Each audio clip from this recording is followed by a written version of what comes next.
বলছিল বলে বাবা পেয়ারা পেয়ারা বাবা বলছিল বলে বাবা হ্যাঁ হ্যাঁ হ্যাঁ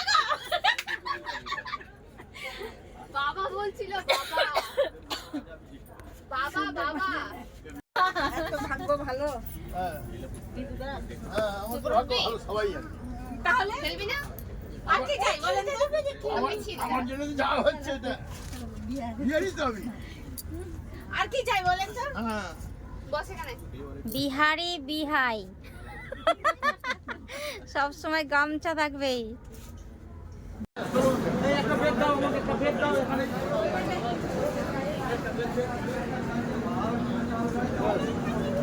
বাবাকে ওই একটা চিকেন মেরে এই ব্রেকটা দিতে না বাবাকে, বাবা ধরে ধরে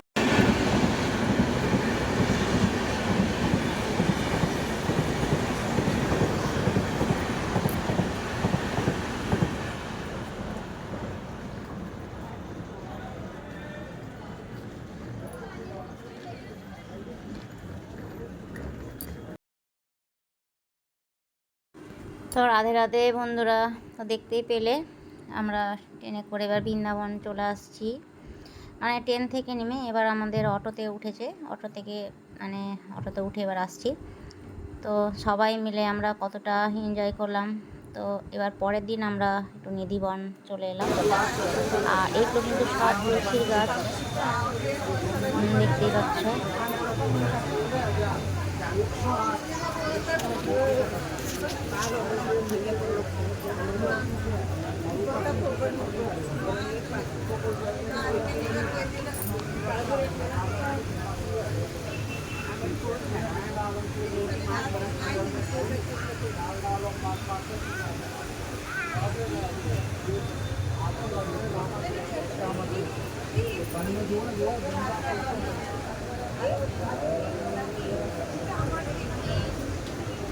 এই তুলসীটা কারো কাছে জায়গা থাকে না, শুধু এখানেই থাকে। হ্যাঁ, এই তুলসীটা সবার বাড়িতে পাওয়া যায় না।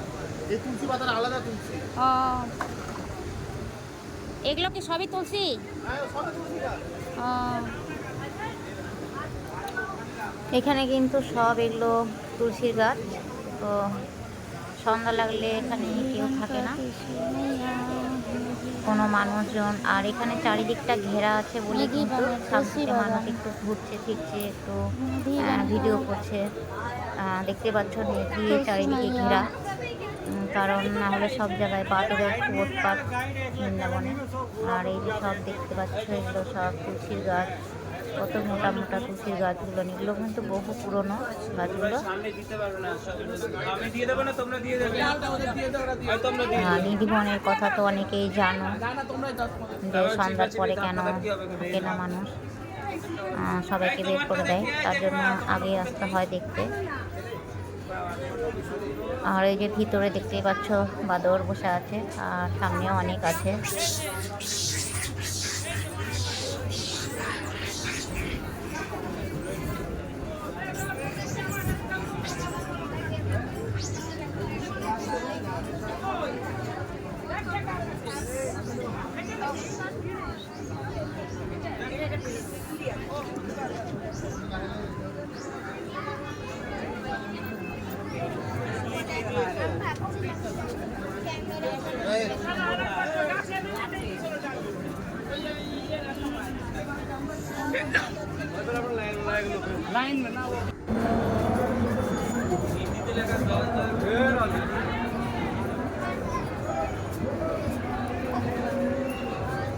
তবে বৃন্দাবনে গিয়ে সত্যি বলতে কি সবাই মিলে আমাদের খুব আনন্দ হয়েছে, আর খুব ভালো লেগেছে সবাই মিলে আমাদের।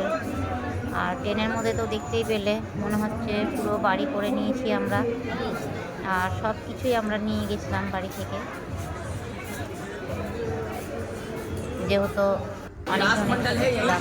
আর সখীরা সাইডে আছে।